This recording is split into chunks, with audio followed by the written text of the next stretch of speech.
Se lo conoce con el nombre de marihuana, cáñamo, hierba o también cannabis. Para algunos es un placer artificial e ilegal o una droga que causa un estado de euforia en el que uno parece flotar.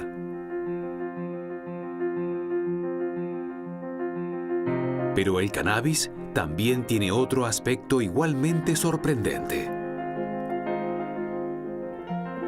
Iniciamos un trip, mejor dicho, un viaje, para investigar el potencial terapéutico de una planta que tal vez se condena demasiado rápido.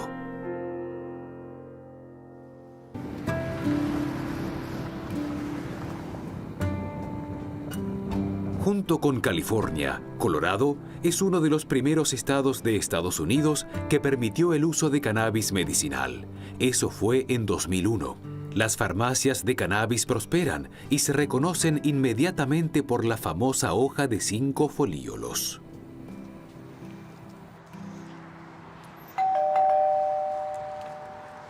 Hola. ¿Cómo están? ¿Cómo estás? ¿La veo bien? Bien, bien. Necesito unos parches de cannabis. ¿Bien? ¿Trajo su identificación? Excelente. Nada más hasta que terminemos. Sí. De acuerdo, se ve bien. De acuerdo. Vengan por aquí, por favor.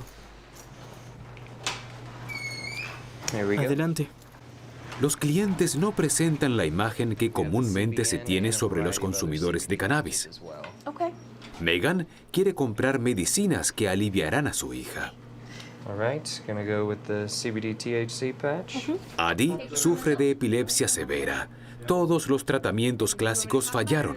A veces tenía cientos de ataques al día. Estuvo a punto de morir y no puede desarrollarse como los niños de su edad. Nuestro pediatra nos había preparado en función de que nuestra hija no viviría mucho tiempo más. Dormía 22 horas al día y solo recibía un tratamiento paliativo cuando finalmente probamos el cannabis. En ese momento realmente pensábamos que moriría. No sé cómo hubiera sido sin la terapia de cannabis y no sé si prolongará la vida de nuestra hija. Pero sin dudas ha mejorado mucho su calidad de vida y estamos muy agradecidos por esta oportunidad. A 3 años del inicio de la terapia, a Addie aún le queda mucho por recuperar, pero apenas tiene convulsiones. Puede jugar con su hermano, pero sobre todo, pudo comenzar la escuela este año. La primera vez le dimos una pequeña dosis de un aceite rico en cannabidiol y apenas 5 minutos después sonrió. No sonreía más desde hacía 3 o 4 meses porque estaba atiborrada de medicamentos. Las convulsiones continuaron durante varios meses, pero con el tiempo disminuyeron cada vez más y su calidad de vida ha mejorado enormemente. Addie debe tomar 2 veces al día unas gotas de un aceite hecho a base de flores de cannabis. El aceite, por supuesto, se trata para que no tenga un efecto euforizante ni psicotrópico.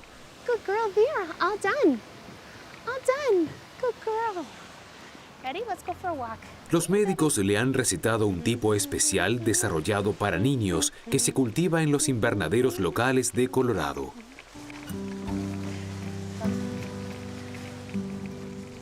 Niños, adultos y hasta ancianos. Miles y miles de pacientes usan ahora el cannabis como terapia.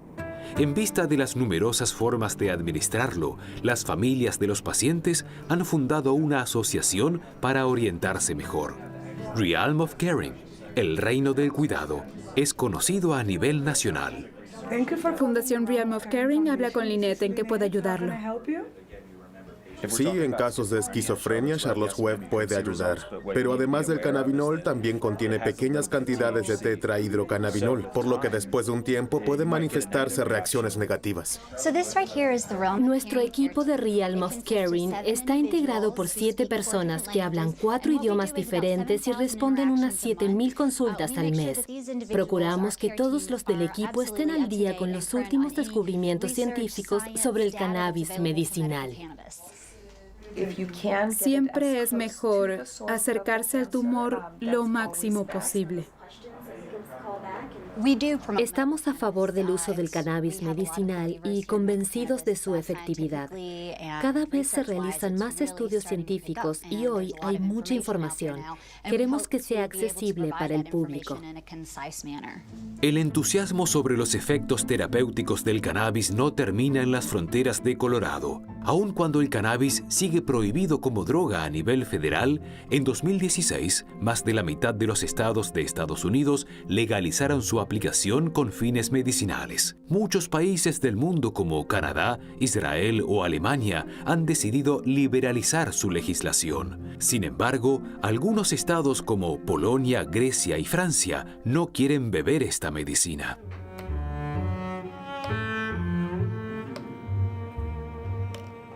Aquí no están dispuestos a reintroducir el cannabis para nada, ni siquiera con fines terapéuticos. Para la Academia Nacional de Medicina de Francia, esta planta y sus sustancias no deben estar en las farmacias.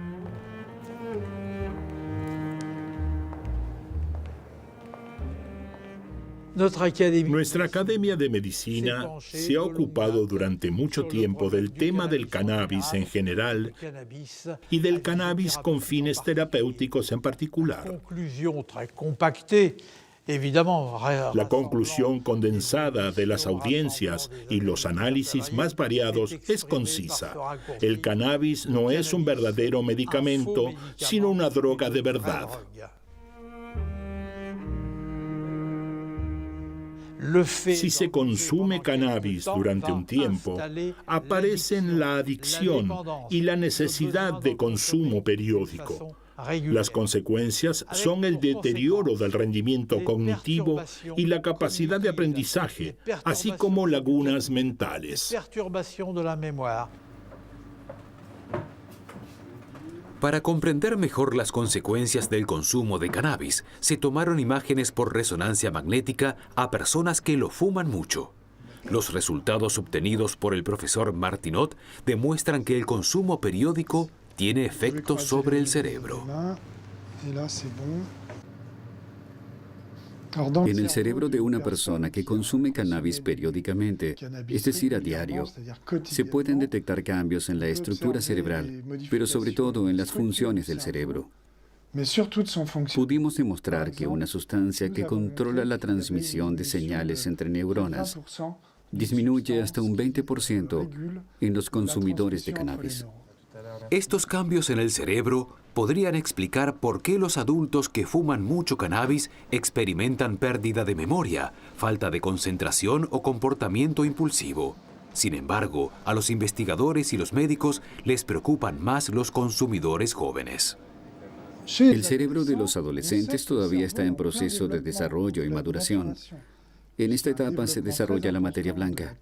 Estas fibras conectan entre sí partes importantes del cerebro. El consumo de cannabis a esta edad representa un gran peligro para el cerebro con consecuencias desconocidas. Por lo tanto, el uso del cannabis como medicamento intranquiliza a algunos médicos. Sin embargo, según el profesor Benjamina, que ha participado en estudios sobre los efectos del cannabis, hay que distinguir bien uno de otro. El consumo de cannabis en adolescentes puede causar deserción escolar, trastornos cognitivos y falta de concentración, y existe un riesgo pequeño pero real de padecer enfermedades graves como la esquizofrenia. Pero hablamos del cannabis de la calle, del que no se conocen los ingredientes, la composición ni el origen. Al igual que cualquier producto, el cannabis medicinal pasa por un proceso antes de llegar al público. Estas son dos cosas completamente distintas que no deben confundirse. El cáñamo como medicina de ninguna manera es algo nuevo.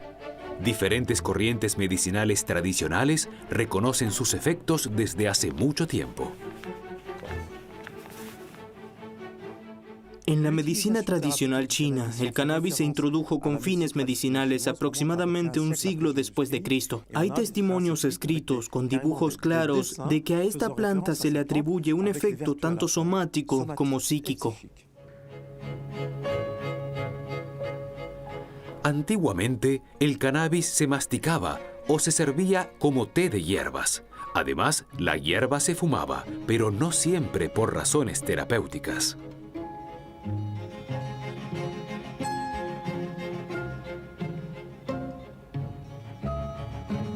En la antigüedad, el cannabis se menciona en la farmacopea de India, Oriente Medio y hasta Grecia.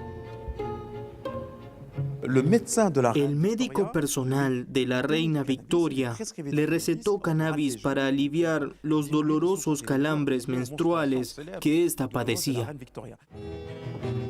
Cuando llegó al mercado la aspirina, mucho más eficaz y de más fácil elaboración, eclipsó al cannabis, cada vez más impopular entre los médicos, hasta que finalmente cayó en el olvido. El golpe de gracia vino de Estados Unidos en los años 30. Tras el final de la ley seca, el jefe del organismo antidrogas estadounidense emprendió una cruzada contra las drogas. Al cannabis, la heroína y la cocaína los metieron en el mismo cajón. The Treasury Department intends to pursue a relentless warfare against the despicable, dope-peddling vulture who preys on the weakness of his fellow man.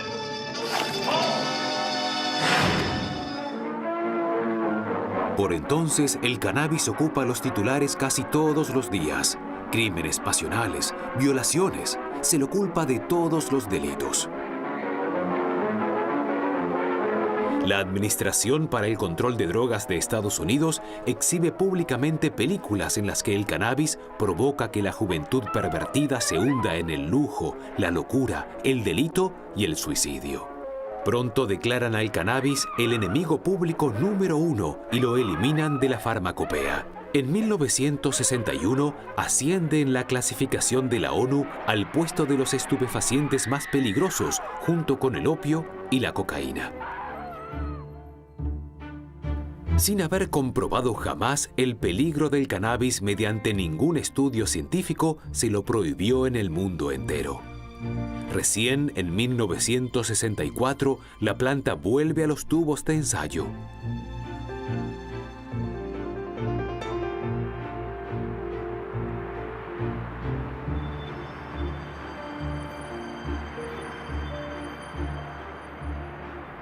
Gracias a un joven bioquímico, el cannabis comienza a resurgir en Israel como medicamento.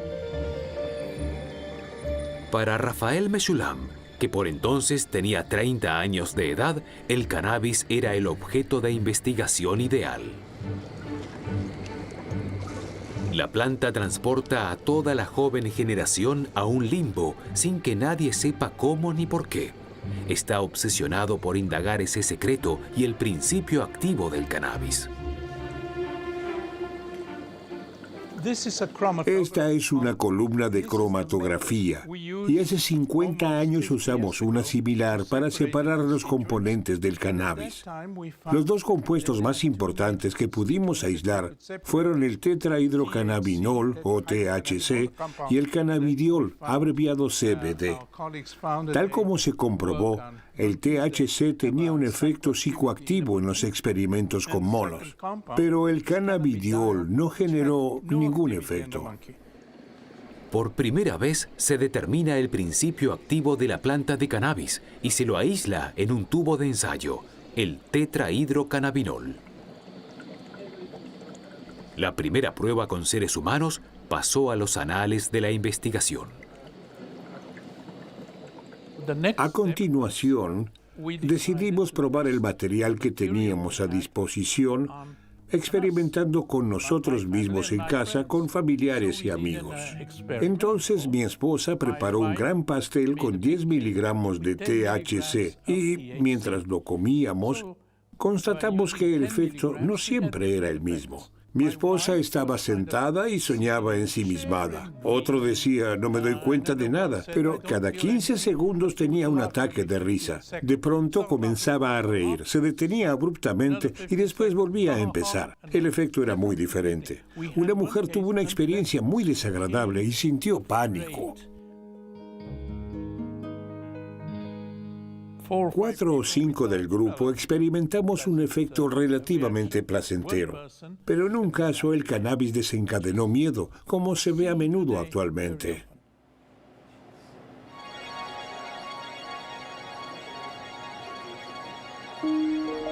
THC, cannabidiol, CBN, CBG. Desde entonces se encontraron no menos de 144 nuevas moléculas en esta planta, los cannabinoides. Se presentan aglomerados en las diminutas burbujas de la flor y en las yemas, los llamados tricomas.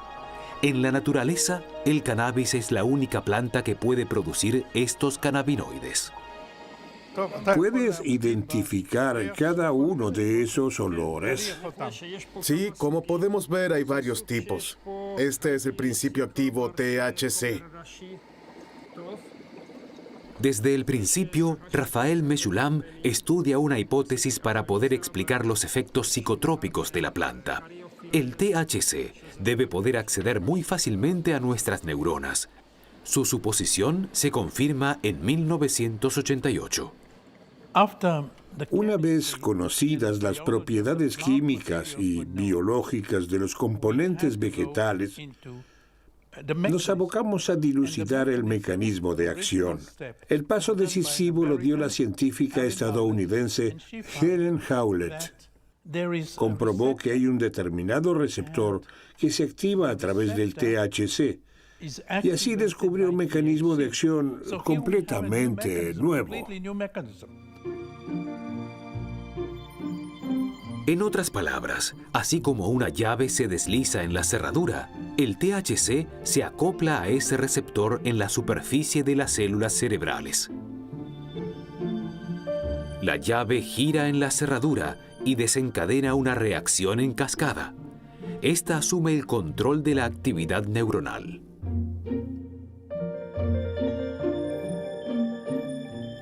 Este descubrimiento plantea la cuestión desconcertante de por qué nuestro cerebro está dotado con receptores para el cannabis. ¿Estamos predestinados por naturaleza para el paraíso artificial? Desde luego que en el cerebro no hay receptores porque existen determinadas plantas. Los hay porque nuestro cuerpo produce determinadas conexiones que activan esos receptores en el lugar y el momento necesarios. Su compañero de investigación, Lumia Hanush, encuentra esa sustancia, la anandamida. Se trata de la llave original que nuestro propio cuerpo produce y activa la misma cerradura que el THC.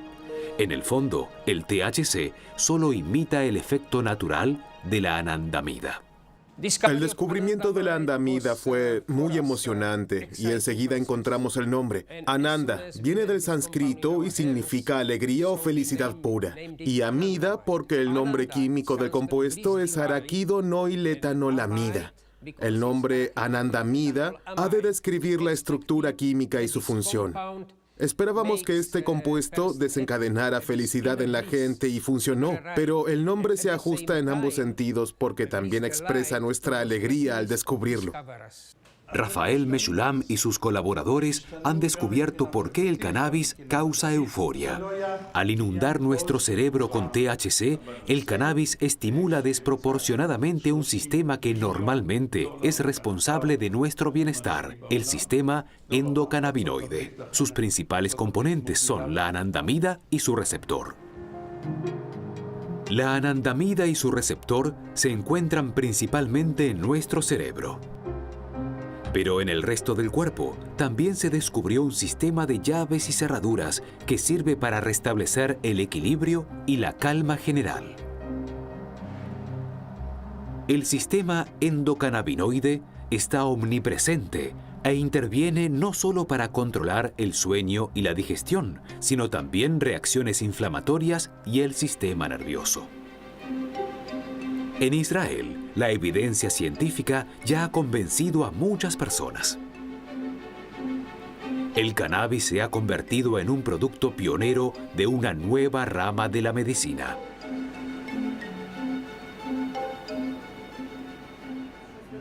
Cercas, alambre de púas, guardias y videovigilancia. Si bien la producción de cannabis medicinal es legal, está sujeta a controles estrictos.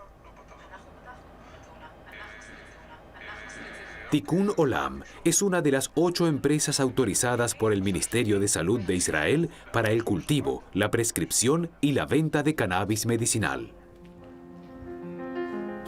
Para usar el cannabis con fines medicinales, se contrató a botánicos, agrónomos, jardineros y hasta genetistas. Los productos los compran sobre todo los pacientes. Al igual que con los medicamentos normales, se trata de elaborar productos confiables, seguros y homogéneos. En Tikkun Olam cultivamos más de 20 variedades diferentes de cannabis. Esta contiene más de 15% de THC. Las variedades Abidekel o Rafael tienen un alto contenido de CBD. Otras especies como la Midnight contienen un 15% de THC y CBD respectivamente. Cada variedad tiene propiedades muy especiales debido a su composición individual. Estas se evalúan en el marco de diferentes estudios clínicos en hospitales israelíes.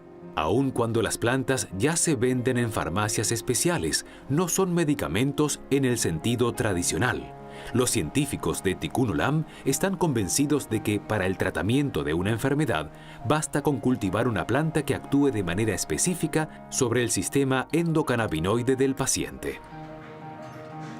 El complejo ajuste de precisión se efectúa en el laboratorio de genética y bioquímica que está al lado de los invernaderos.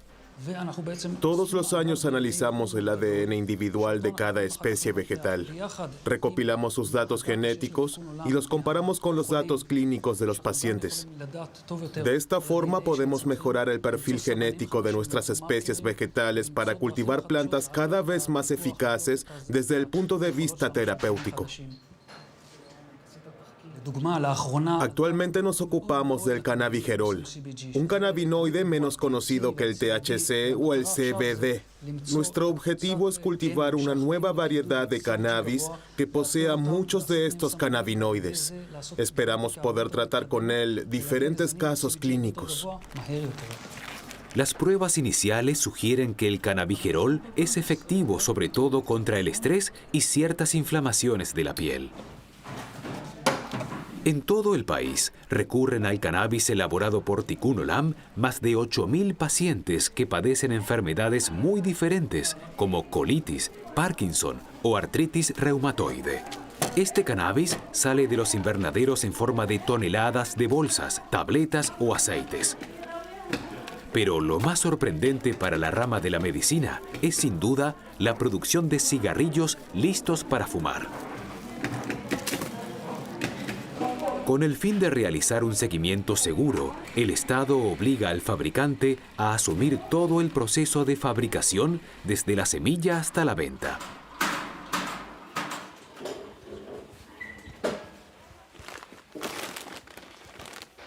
Con 3 cosechas por año, la empresa suministra a todas las farmacias de Tikkun Olam como esta, en el sur de Tel Aviv. El acceso al discreto local está sujeto a regulaciones estrictas.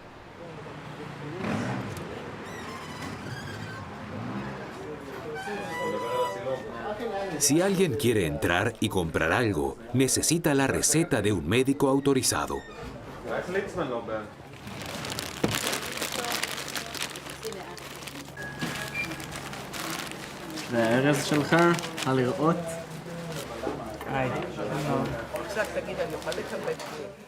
Hannah sufre de una inflamación intestinal crónica llamada enfermedad de Crohn. Hace 2 años participó en uno de los primeros estudios clínicos para evaluar el efecto del cannabis en su enfermedad. Desde entonces la atiende un médico. Por primera vez se reencontrará con la médica que la incorporó al estudio. Para finalizar, quieren discutir la terapia.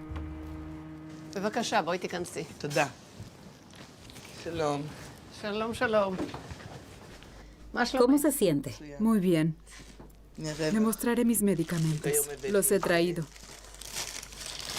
Este es uno y este es el otro. ¿Todavía usa el aceite? Sí, uso 2 diferentes. Este por la mañana y el otro por la noche. De acuerdo, 3% de cannabidiol y esta en la noche. ¿Cómo se siente? Mucho mejor. El dolor abdominal casi desapareció, pero además presto mucha atención a lo que como.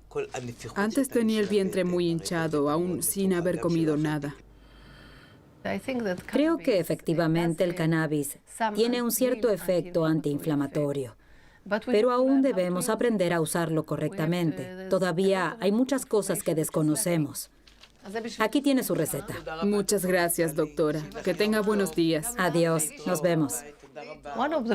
El que receta cannabis, por supuesto que se enfrenta a que lo consulte todo tipo de gente que no está enferma. Pero intenta de todo para convencernos de que necesita cannabis imperiosamente, porque ve la oportunidad de conseguir hierba de la buena. Las personas como Hannah no buscan embriagarse. Ella solo quiere que el cannabis le alivie el dolor y la diarrea. Lo usa de una forma que no la embriaga, sino que le mantiene la mente despejada y puede llevar a cabo la vida cotidiana. Actualmente, en Israel, 25.000 pacientes toman cannabis a diario como medicina, porque en la mayoría de los casos no hay otra forma de tratar su enfermedad. Dean padece un dolor severo en los ojos que ningún analgésico pudo aliviar. Su médico le recetó una terapia con cannabis y lo envió a la sucursal de Tikkun Olam. Tengo dolor crónico que resulta de una inflamación justo detrás del ojo derecho. Además del dolor, veo doble.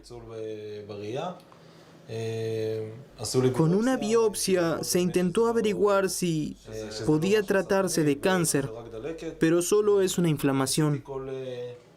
Probé realmente todos los analgésicos, pero como nada me ayudó, mi médico me recetó cannabis. ¿Siente miedo o preocupación por el tratamiento con cannabis? No, soy optimista y espero que me ayude.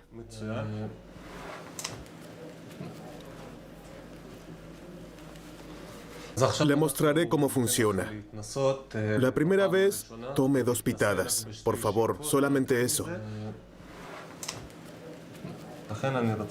Tome el cigarrillo y enciéndalo por el papel que sobresale. Luego, tómelo entre los labios e inhale con cuidado. Cuando termine, guarde el cigarrillo que se apagará solo, ¿sí? Los resultados preliminares de los estudios clínicos, los testimonios de los pacientes y la convicción de los médicos hablan claramente a favor del cannabis como planta medicinal. Para lograr que se lo reconociera como medicamento, al cannabis aún le faltaba una evidencia científica contundente de la eficacia de sus principios activos puros y químicamente aislados. Precisamente en Estados Unidos se descubrió que el cannabidiol puro, sin ningún tipo de efecto euforizante ni psicotrópico, era sumamente efectivo en casos de epilepsia. Los estudios correspondientes en el Hospital General de Massachusetts, en Boston, los supervisó Elizabeth Thiel. En 250 niños, los síntomas disminuyeron o desaparecieron por completo. Antes del estudio sabía que el cannabidiol era efectivo porque en los últimos 2 o 3 años traté con él a más de 50 niños. No funciona en todos los casos, ni es una solución definitiva contra la epilepsia. Sin embargo, puede ayudar a mucha gente. Supongo que el cannabidiol se aprobará en los Estados Unidos en 1 año o 2. Ya que los resultados de los estudios clínicos son tan buenos como los de muchos medicamentos que se aprobaron en los últimos 15 años o incluso mejores. Hasta ahora no se sabe cómo funciona el cannabidiol en el cerebro ni cómo disminuye las convulsiones epilépticas. El uso de una sustancia totalmente pura fue la única posibilidad para que el cannabis pudiera ascender a la liga de los medicamentos. Quiero señalar que el medicamento que uso desde 3 años, es decir, Epidiolex o cannabidiol, no es lo mismo que el cannabis medicinal. Muchos no tienen clara la diferencia. Como la mayoría de las plantas, el cáñamo es extremadamente complejo. y contiene más de 500 sustancias químicas. El cannabis medicinal es un extracto derivado de la planta de cáñamo que se puede enriquecer con cannabidiol, pero que contiene todas las sustancias que posee la planta. El cannabidiol que empleamos en nuestros estudios se obtiene puro del cáñamo y no contiene las otras sustancias, de modo que son cosas muy diferentes. Les decimos a las familias que los niños no reciben cannabis medicinal, sino cannabidiol puro. Sobre la base de esta estrategia de pureza, Sativex, otro medicamento con los componentes cannabidiol y tetrahidrocannabinol, recibió luz verde de las autoridades sanitarias estadounidenses. Después de algunos titubeos, en 2014, Francia también otorga la aprobación de comercialización para Sativex, sobre lo cual se informa ampliamente. Le Sativex, un spray buccal à base de cannabis, le premier médicament du genre autorisé en France. Dans quelques semaines, il pourra être vendu dans les pharmacies. Il sera exclusivement prescrit aux malades atteints de sclérose en plaques y que sufren de contractures très douloureuses. El estado de la mitad de los pacientes mejora notablemente con Sativex. El aerosol es fácil de usar, casi no tiene efectos secundarios y los pacientes realmente se sienten mejor. El aerosol contiene extractos de cannabis, pero sin su efecto psicoactivo. Envasado como un medicamento moderno, el cannabis es capaz de brindar nuevos servicios terapéuticos. Pero el potencial terapéutico de los cannabinoides aún es mayor. Según los últimos resultados obtenidos en un laboratorio de bioquímica de la Universidad de Madrid, el tetrahidrocannabinol y el cannabidiol pueden matar células cancerígenas en ratones. Este descubrimiento fue pura coincidencia. Empezamos los estudios nos encontramos ese resultado. No era un resultado que estábamos buscando. Estábamos interesados en estudiar el efecto de los cannabinoides sobre las células del sistema nervioso y trabajando sobre esas células se utilizan muchas líneas tumorales y vimos que al añadir los cannabinoides nuestras células se morían. A partir de ahí empezó a investigar por qué se morían las células en respuesta a los cannabinoides. El descubrimiento del efecto antitumoral de los cannabinoides fue un salto en la carrera de los tres científicos porque el tetrahidrocannabinol y cannabidiol parecen no afectar a las células sanas. Nosotros lo que hemos encontrado es que para, por ejemplo, producir la muerte de las células tumorales, los cannabinoides tienen que unirse a los receptores de cannabinoides que están presentes en la membrana de las células tumorales. Y se sabe que las células tumorales expresan niveles de receptores de cannabinoides en algunas ocasiones más altos que una célula normal. Entonces, cuando los cannabinoides, sobre todo el THC, se une a estos receptores, dentro de la célula activa una serie de procesos. De hecho, se puede seguir estos puntos que aparecen aquí, en esta foto, corresponden a autofagosomas, unas estructuras dentro de la célula que contienen parte del contenido celular y lo llevan hasta otros orgánulos que se llaman lisosomas para su degradación. Pero lo que hemos visto es que el tratamiento con cannabinoides activa la autofagia de una manera que finalmente conduce a la muerte. Al fin y al cabo, los cannabinoides hacen que las células cancerígenas se autodestruyan. Es un proceso sumamente efectivo, ya que en los ratones se verificó una regresión en los tumores cerebrales. Después del trabajo original en Nature Medicine sobre el efecto antitumoral en glioma, a partir de ahí hubo una explosión de laboratorios que han empezado a trabajar sobre los efectos antitumorales, no solo en cerebro, sino también en muchos otros tipos de cáncer. Cáncer de mama, melanoma, cáncer de páncreas, cáncer de próstata, etc. Entonces, efectivamente, pasamos de una situación donde no había ningún grupo trabajando en efectos antitumorales de los cannabinoides a probablemente un mínimo de 50 o igual 100 laboratorios. 50 mínimo, yo diría, en el mundo. Sin embargo, la pregunta decisiva es si los cannabinoides pueden usarse con igual éxito para tratar el cáncer en los seres humanos. Si estos efectos se producen también en humanos o no, todavía no lo sabemos. Hay muchos datos anecdóticos en Internet, sobre todo, en la literatura científica muy pocos, que indican que lo que hemos visto en ratones de laboratorio también podría producirse en humanos, pero no tenemos datos que vengan de pacientes reales, no tenemos datos controlados de calidad que vengan de pacientes reales. Quizás ahora se aclare un poco por qué tanta gente lucha por la legalización del cannabis medicinal. Las esperanzas que se generan son grandes y algunas se basan en evidencia científica. Si bien Sativex está autorizado en Francia desde 2014, buscarlo en las farmacias es en vano. El organismo estatal que autorizó la comercialización considera que su efecto es demasiado bajo para aprobar el importe de la restitución solicitado por el fabricante. Desde entonces, hay una lucha feroz entre el fabricante y las autoridades sanitarias por un precio aceptable para todos. Si este medicamento, si se lo puede llamar así, fuera irreemplazable, ¿no cree que ya estaría en el mercado a 2 años de haber obtenido tan rápidamente la aprobación de comercialización? Si el médico estuviera convencido de su efecto, sería el primero en hacer todo lo posible para lanzar el producto al mercado cuanto antes. El lanzamiento de cada medicamento conlleva duras negociaciones entre las autoridades sanitarias y el fabricante. Pero en el caso de Sativex, el dinero no parece ser la única razón para el bloqueo. Estoy convencido de que si no se tratara de un producto con cannabis, hace tiempo hubieran encontrado una solución. La política de bloqueo del cannabis medicinal en Francia niega a personas enfermas el acceso a tratamientos que podrían brindarles alivio. Para protestar contra ello, cada año se efectúa en Estrasburgo un coloquio sobre la investigación medicinal del cannabis. Bertrand Rambaud es uno de los organizadores.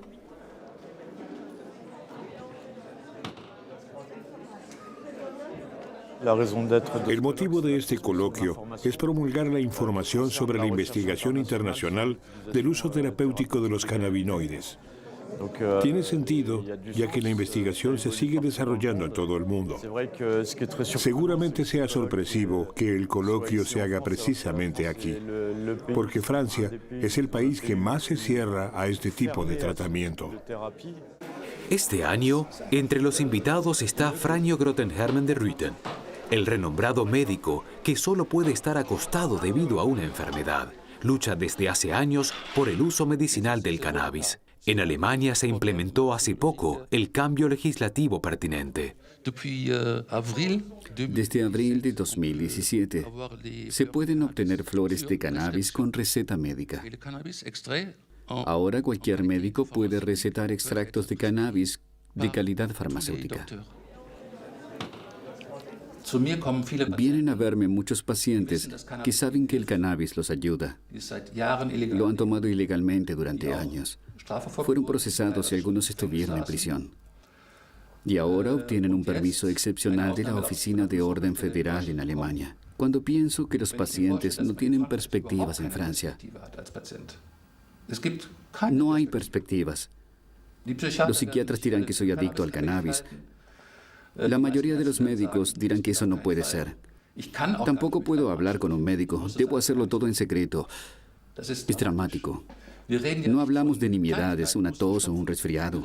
Hablamos de enfermedades muy graves. Aquí hay un hombre enfermo. Allí hay una planta y dicen, no la puedes tocar.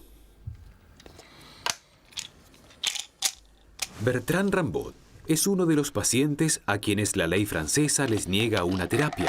Tiene VIH y a pesar de buscar intensamente, en 30 años no ha encontrado otra cosa que el cannabis para que sean llevaderos los efectos secundarios de su triple tratamiento.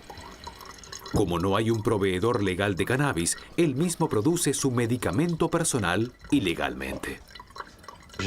Analizo el cannabis antes de usarlo para saber qué cannabinoides hay en la planta y en qué concentración. Después hago mi extracción y la uso por una buena razón, no solo por fumar. Así es como funciona.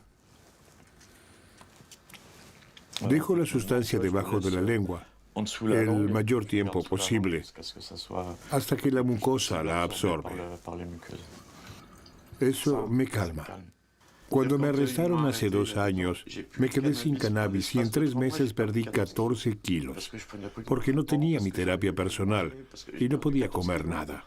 14 kilos en 3 meses. Si hubieran sido 6 meses, me podrían haber enterrado. Esa es exactamente la opción que tengo. Hacer cosas ilegales y vivir o... Puedo continuar mi terapia personal o acatar las leyes francesas, sentarme en el sofá y esperar que me lleve la muerte. Esa es la opción que me dejan. Nuestros pacientes se ven obligados a consumir cannabis ilegalmente, de mala calidad, sin saber de dónde viene ni qué contiene. Esto pone en riesgo su vida. Hay pacientes precisamente en esa situación que responderían bien a esos productos porque en las farmacias no se consigue el cannabis medicinal. Bloquear el acceso a los pacientes a esta opción terapéutica me parece un problema de derechos humanos, no me parece un problema de salud, me parece un problema de derechos humanos. Esto es una herramienta terapéutica que sabemos que está funcionando para muchas patologías y sabemos que los efectos secundarios son realmente mínimos, reversibles y que no hay una sintomatología severa asociada al consumo de estos productos. Entonces, negarle a un paciente el derecho a acceder a cannabis me parece realmente un problema de derechos humanos. El cannabis no es una panacea ni una planta milagrosa, pero los cannabinoides, que la ciencia descubrió relativamente tarde, demuestran ser cada vez más efectivos en una cantidad creciente de enfermedades graves. Estar enfermo no siempre es suficiente para recibir terapia. A veces, también hace falta mucha paciencia.